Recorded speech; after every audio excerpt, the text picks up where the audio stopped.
करिए क्या से क्या बन गए। और हमने कुरान को छोड़ा तो बस्तियां हमारा मुकद्दर बन गई, जिल्लत और रुसवाई हमारा नसीब ठहरी। कुफार हमारी जिल्लत पर भक्तियां करते हैं, मजाक उड़ाते हैं, दुनिया हमारे आका के गुलामों को गालियां देती है। मेरे भाइयों, कुरान ऐसा नूर है जिससे हम जिलालत और गुमराही के तमाम अंधेरों को दूर कर सकते हैं। कुरान ऐसा नुस्खा है जिससे हम अपनी तमाम रूहानी बीमारियों का इलाज कर सकते हैं। कुरान ऐसी किताब है जिसकी बुनियाद पर हम इनकलाब बर्पा कर सकते हैं और अपनी खोई हुई इज्जत वक़ार बेहाल कर सकते हैं। कुरान ऐसा रास्ता है जो सीधे अल्लाह की रज़ा और जन्नत तक ले जाता है। कुरान ऐसा खजाना है जिससे हम अपने घर और अपने मुल्क को ऐसा मालामाल कर सकते हैं कि हमें गैरों की तरफ नजर उठाने की जरूरत ना पड़े। कुरान ऐसा सायदार दरख्त है, अपने पास बैठने वालों को सुकून और राहत अता करता है। कुरान ऐसा सिफारिश है जहाँ सिफारिश करने से हम ये अभी हिचकिचाएंगे। कुरान ऐसी तासीर है कि ये आमीना कुरान को फायर प्रूफ बना देता है, इस पर जहन्नम की आग असर नहीं कर सकती।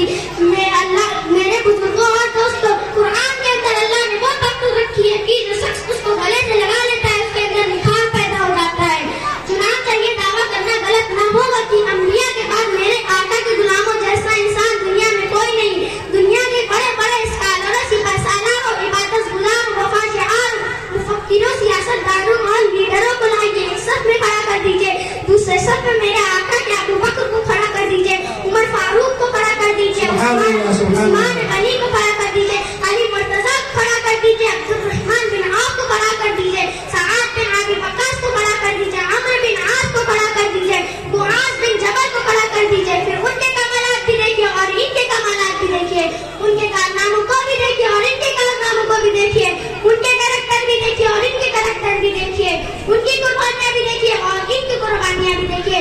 रब ज़ुलजलाल की कसम खाकर कहती हूँ कि अगर आपने बगैर किसी मजहबी, गिरोही, कौमी तअस्सुब के फैसला किया तो आप ये कहने पर मजबूर हो जाएंगे कि मोहम्मद रसूलुल्लाह के गुलाम बेमिसाल सैयदुल कौनैन के गुलाम